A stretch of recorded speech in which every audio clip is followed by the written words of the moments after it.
बहुत बहुत नमस्कार दोस्तों। आपका दोस्त यश सिंह बोल रहा हूँ। दोस्तों, आशा करता हूँ आप सभी बहुत अच्छे होंगे। दोस्तों, आपको एक इतनी बारीक खबर की तरफ मैं लेकर आना चाहता हूँ, आपका ध्यान इस तरफ मोड़ना चाहता हूँ, जिसको जानना और समझना आपके लिए बहुत ज़रूरी है। यह जो बारीक बात है और बारीक खबर है, इससे देश का आंतरिक जो मसला है और देश की आंतरिक सुरक्षा है, वो इतनी ज़्यादा जुड़ी हुई है कि जिसको आप समझ लेंगे और जान लेंगे तब आपके भी कान खड़े हो जाएंगे, आपका भी दिमाग घूम जाएगा और आप भी सोचेंगे दोस्तों कि ये ऐसा कैसे हो गया। तो दोस्तों, आप साथ में बने रहिए, आपको मैं बताता हूँ पूरी बात सिलसिलेवार तरीके से। देखिए दोस्तों, अभी फ़िलहाल जो इंटरव्यू आया था एक्स गवर्नर का, सत्यपाल मलिक जो एक्स गवर्नर रहे हैं जम्मू एंड कश्मीर के, जिनके अंतर्गत बहुत बड़ा काम हुआ जम्मू और कश्मीर में, जो पिछले 70 सालों के इतिहास में एक बहुत बड़ी घटना थी। तो आपको याद ही होगा दोस्तों कि धारा 370 जो है वह गवर्नर सत्यपाल मलिक को बनाए जाने के बाद में ही हटाई गई थी जम्मू और कश्मीर से। ठीक है दोस्तों, तो ये इतना बड़ा मोड़ था पूरे भारतवर्ष के लिए नहीं, पूरे विश्व के लिए। ये बहुत ही सनसनीखेज और बहुत ही सिक्योरिटी को लेके एक बड़ी खबर थी पूरे विश्व के लिए कि धारा 370 हटा दी गई है जम्मू कश्मीर से। तो ये जो काम हुआ, ये हुआ था जब सत्यपाल मलिक जो है गवर्नर थे आपके जम्मू एंड कश्मीर के। अब दोस्तों, आप एक बात समझने की कोशिश करिए कि जब इतना बड़ा फैसला हुआ तो मैं आपका ध्यान आकर्षित करना चाहता हूं सरकार की तरफ कि क्या सरकार को अंदेशा नहीं था कि 370 हटाने से जम्मू कश्मीर में कोई बहुत बड़ा कोई आतंकी हमला हो सकता है। और क्या हम इसको इस तरह से नहीं देख सकते कि 370 हटाने के बाद में कोई हमला पता नहीं किसके द्वारा जो है ये किया गया, जिसकी आज तक कोई खबर और सिर पैर हमें पता नहीं लगा है, जिसकी कोई जांच अभी तक पूरी पुख्ता तौर से हो नहीं सकी है। तो दोस्तों, ये आपको याद होगा कि फिर पुलवामा हुआ था और सत्यपाल मलिक जो हैं उन्होंने अभी फ़िलहाल इंटरव्यू दे के पूरी बात बताई थी पुलवामा हमले की। सत्यपाल मलिक जो हैं x governor Jammu and Kashmir के, वो कोई छोटे मोटे इंसान नहीं है। वो गवर्नर रहते हुए जो उनके सामने जो पुलवामा हमले की समय जो चीज़ें घटित हुई वो उन्होंने इंटरव्यू में बताई। उस बात को सुनकर आपका भी दिमाग घूम जाएगा दोस्तों, अगर आप बारीकी से इन बातों को समझने की कोशिश करेंगे। तो दोस्तों, इंटरव्यू में सत्यपाल मलिक ने कहा कि वहाँ पे 370 हटाने के बाद में जब जवानों के बड़े बड़े बेड़े जो हैं वो एक जगह से दूसरी जगह ट्रांजिट कर रहे थे और 370 की धारा हटी थी जम्मू कश्मीर से, तो उस वक्त उतने बड़े बेड़े को ट्रांजिट करने के लिए वहाँ पे सीआरपीएफ के जवानों के द्वारा जो है एक मांग की गई थी कि भाई अभी बड़ा सेंसिटिव बना हुआ है माहौल यहाँ पर, तो आप जो है 3 हेलीकॉप्टर प्रोवाइड कर दीजिए, 3 हेलीकॉप्टर दे दीजिए, जिसमें वो जो जवानों का बेड़ा जो है वो आकाश मार्ग से जो एक जगह से दूसरी जगह ले जाया जा सके। ये मांग की थी सीआरपीएफ ने। ठीक है दोस्तों, होम मिनिस्ट्री से। तो आपको बहुत चकित होगा ये जानकर, सत्यपाल मलिक बोलते हैं कि वो डिमांड जब सीआरपीएफ की आई गवर्नर के तौर पे उनके पास, तो उन्होंने उस डिमांड को जो है होम मिनिस्ट्री में फॉरवर्ड भी कर दिया। तो होम मिनिस्ट्री से जो है उनको गृह मंत्रालय से मना कर दिया गया कि भाई हेलीकॉप्टर जो है वो नहीं दिए जाएंगे इनके ट्रांजिट के लिए। उसके बाद क्या हुआ कि इतना बड़ा बेड़ा जो है, जो आम दिनों में भी एक साथ में एक जगह से दूसरी जगह जो है मूवमेंट नहीं करता, या मूवमेंट भी करता है तो पूरे उस एरिया को सैनिटाइज पहले किया जाता है, उसके बाद में जो है इतना बड़ा बेड़ा जो होता है वो मूवमेंट किया जाता है। ठीक है दोस्तों, तो 370 के बाद तो और ज़्यादा सैनिटाइज करना बनता था। तो 370 के बाद भी आपको जानकर हैरानी होगी, सत्यपाल मलिक बोलते हैं कि न ऐसा सैनिटाइज का कुछ बंदोबस्त देखा गया, न 3 हेलीकॉप्टर जो मांगे गए होम मिनिस्ट्री की तरफ से सीआरपीएफ के द्वारा, जो कि मांग उठी थी वाया होते हुए गवर्नर के द्वारा जम्मू कश्मीर की, वो भी नहीं दिया गया होम मिनिस्ट्री के द्वारा। और तीसरी बात उन्होंने ये कही कि 300 किलो जो आरडीएक्स जो है, फिर आपको पता ही है जो बम विस्फोट हुआ 300 किलो आरडीएक्स का, जो पुलवामा हत्याकांड हुआ जिसमें 30 हमारे जवान जो है वीर जवान वो शहीद हो गए थे, तो वो 300 किलो जो आरडीएक्स है वो भी 10 से 15 दिनों तक वहीं उस लोकल एरिया में घूम रहा था। अब आप एक कड़ियों को जोड़िए कि सबसे पहले धारा 370 हटाया जाना, उसके बाद में इतने ज़्यादा जवानों का एक जगह से दूसरी जगह ट्रांजिट करना, तीसरे नंबर जो है सैनिटाइज जो है पूरी एरिया को ठीक से ना किया जाना, चौथा नंबर इतने सेंसिटिव समय पे जब धारा 370 हटी थी, ठीक है, तो उस टाइम में जब मांगा गया सीआरपीएफ के द्वारा हेलीकॉप्टर प्रदान किया जाए उनके ट्रांजिट के लिए, उसके लिए मना कर दिया जाना।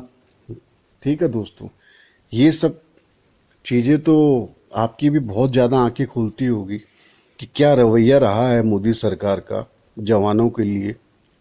ठीक है, कितनी बड़ी जो है ये सिक्योरिटी थ्रेट हुई, सिक्योरिटी लैप्स हुआ है हमारे जो फोर्सेस हैं उनके लिए, हमारे जो खुफिया विभाग हैं उन लोगों के द्वारा बहुत ही बड़ा सिक्योरिटी लॉस हुआ है ये मोदी सरकार में।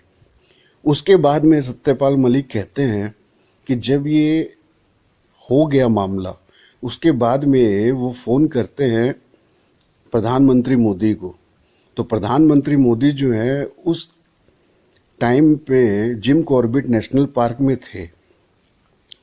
तो जिम कॉर्बेट नेशनल पार्क में जब आपका गवर्नर जो है जम्मू कश्मीर का आपको अचानक जो है कांटेक्ट करने की कोशिश करता है और इतना बड़ा मसला बताने की कोशिश करता है, हालांकि पक्का जो है गवर्नर ऑफिस से जो इन्फॉर्मेशन गई है प्रधानमंत्री की बेड़े के पास में, जब प्रधानमंत्री जिम कॉर्बेट में घूम रहे थे तो बताया तो गया होगा कि ऐसी ऐसी घटना हो गई है, तो प्रधानमंत्री को इस बारे में गवर्नर बात करना चाहता है।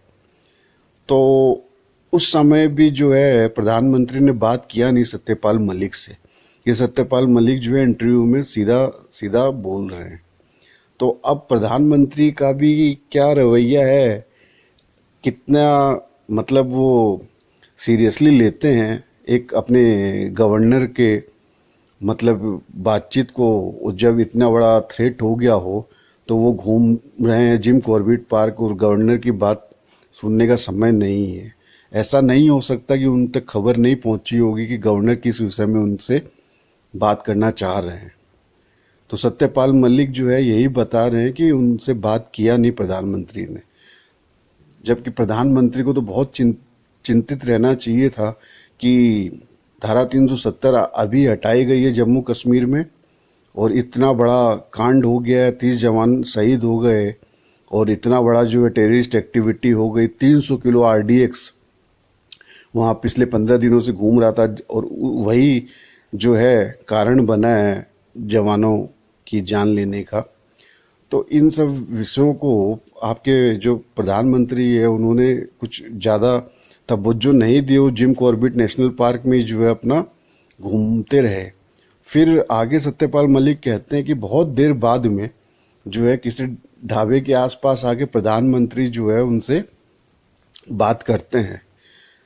और जब सत्यपाल मलिक जो है एकदम आप समझ सकते हैं, जब एक गवर्नर हो आप किसी राज्य के, और वहाँ इतनी बड़ी घटना घट जाए, सिक्योरिटी लैप्स हो जाए, थ्रेट हो जाए इतना बड़ा, तो आप किस तरह से जो है बात करोगे। तो जब वो कह रहे हैं जब वो बता रहे हैं अपने इंटरव्यू में कि जब उन्होंने इस तरह हड़बड़ाते हुए बताया प्रधानमंत्री को कि ऐसा ऐसा हो गया है, तो उनका कहना है कि प्रधानमंत्री उनसे तुरंत ऐसा कहते हैं कि तुम ये सब बात मत करो, तुम चुप रहो, ये तुम्हें पता नहीं है, कुछ और बात है। अब दोस्तों, हम ये बात पूछना चाहते हैं प्रधानमंत्री से कि आप गवर्नर को जो है सीरियसली नहीं लेते हो, इतना बड़ा सिक्योरिटी लैप्स हो जाता है वहाँ, और आप जो है जब बात भी करते हैं तसल्ली से, आराम से, तो आपके लिए क्या इम्पोर्टेंस नहीं रखता है भारत का सिक्योरिटी तंत्र, भारत का जो है अंदर में जो इंटरनल सिक्योरिटी है भारत का।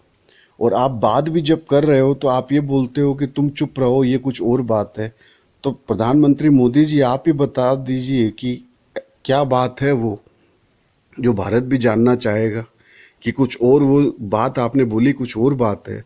तो सत्यपाल मलिक ने बताया इंटरव्यू में कि आपने उनसे कहा था कि तुम चुप रहो, कुछ और बात है। तो वो क्या बात है, आप बता दीजिए जरा, भारत भी जाने।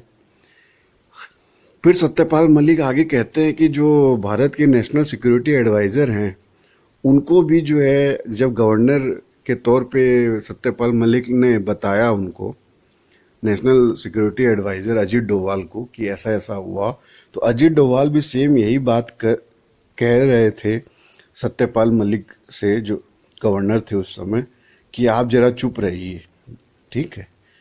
और वो भी शायद ऐसा ही कुछ कह रहे थे कि कुछ और बात है।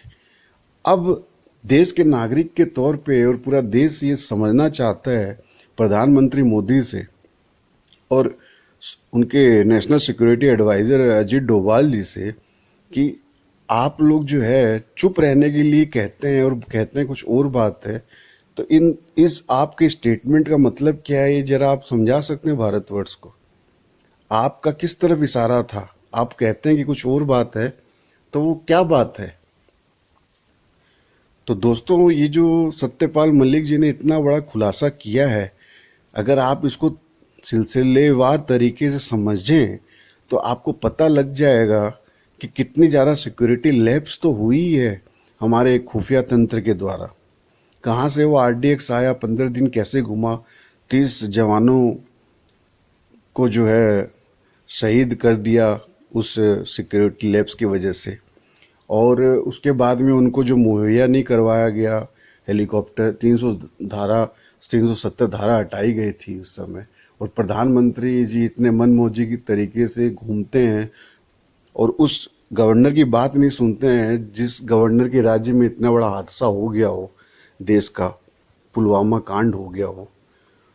तो क्या आपके कान नहीं खड़े होते कि आपके जो प्रधानमंत्री है, उनके नेशनल सिक्योरिटी एडवाइजर जो है, इन लोगों का क्या सिक्योरिटी, देश की सिक्योरिटी के प्रति क्या सोच है? और फिर वो कहते हैं कि कुछ और बात है, तो देश भी जानना चाहेगा कि कुछ और बात क्या है। ठीक है दोस्तों, तो ये इंटरव्यू में कहा है सत्यपाल मलिक जी ने, और ये कोई छोटे मोटे व्यक्ति नहीं। सत्यपाल मलिक जी जो हैं, जब गवर्नर थे तब उन्होंने ऐसी बात बताई है जो एक आम आदमी, एक आम नागरिक को तो पता भी नहीं हो सकता।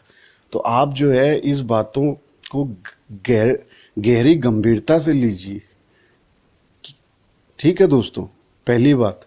और दूसरी बात जो है, ये सत्यपाल मलिक जी जिनसे 370 धारा हटवाई गई जम्मू कश्मीर में, उनको जो है आज के डेट में मोदी सरकार ने एक सिक्योरिटी तक प्रदान नहीं किया हुआ है। बताइए आप, पर्सनल पीएसओ भी सुनने में आ रहा है कि उनको नहीं दिया गया है, ऐसे व्यक्ति को जिसके अंतर्गत आपने धारा 370 हटवाई जम्मू कश्मीर में, जो पता नहीं आपकी सरकार के लिए किन किन मामलों में दखल रखते होंगे और क्या क्या इन्होंने फैसला किया होगा। क्या उनके लाइफ को, क्या उनके जीवन को थ्रेट नहीं होता है? तो सरकार उनको मुहैया नहीं करवा रही है, ये कैसी बात हो गई? और सरकार जो है किसी अभिनेत्री को जो है जेड प्लस सिक्योरिटी प्रदान करके रखती है आज की डेट में। और सरकार जो है हर कोई अपने छूट भैया जो है नेता उसको भी जो है सिक्योरिटी अच्छी से अच्छी सिक्योरिटी प्रदान कर देती है। जो किरण है,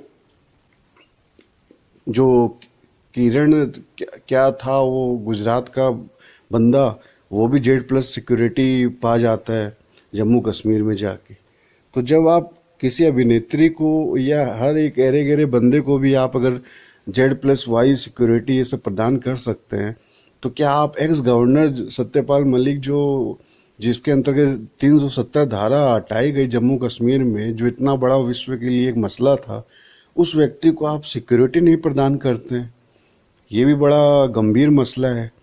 अब मैं आगे ये भी बात उठाना चाहता हूँ कि क्या बात है, कहीं ऐसा तो नहीं कि उनकी लाइफ को सच में ही थ्रेट हो और आगे जाके कहीं कुछ ऐसी घटना घटित हो जाए सत्यपाल मलिक के साथ में कि उनके साथ में और भी क्या क्या राज है वो और दफन रह जाए। क्योंकि बातें तो उठेगी दोस्तों कि क्या कारण है आप एक गवर्नर को नहीं देते हैं, सिक्योरिटी नहीं देते हैं एक्स गवर्नर को, और उनको बंगला तक नहीं देते हैं, जबकि पूरा जो आज के दिन जो मिनिस्टर या कुछ संवैधानिक पदों पर भी नहीं है दिल्ली में, आपकी कई राज्यों के कैपिटल्स में, कई राज्यों की राजधानियों में, वहाँ भी आपने जो सरकारी बंगले दिए हुए हैं अपने अपने राज्य सरकारों में लोगों को, और एक्स गवर्नर को आप नहीं दे रखे, ना सिक्योरिटी दे रखे, ना उनका रहने का बंदोबस्त करके रखा हो आपकी सरकार ने। तो मेरा प्रश्न ये है कि आखिर मोदी सरकार चाहती क्या है? क्या सत्यपाल मलिक की आवाज पूरी तरीके से ही दबा के बंद कर देना चाहती है मोदी सरकार सदा के लिए? दोस्तों प्रश्न तो उठेगा ना, कि नहीं उठेगा? तो दोस्तों ये दोनों बात जो मैंने आपसे की है खुलकर, इसे आप याद रखिए, ध्यान में रखिए, अपने दिमाग में रखिए, और बार बार इस बात की विवेचना करिए अपने दिमाग से कि ये इतना बड़ा सिक्योरिटी का मसला क्या चल रहा है भारतवर्ष में। तो दोस्तों आपको शायद मेरी बातें पूरी समझ में आ गई होगी। ये बहुत बारीक गहरा मुद्दा था जो मैंने आपके साथ साझा किया। आपका साथ देने के लिए बहुत बहुत धन्यवाद दोस्तों। और यश सिंह साइनिंग ऑफ। सत्यमेव जयते।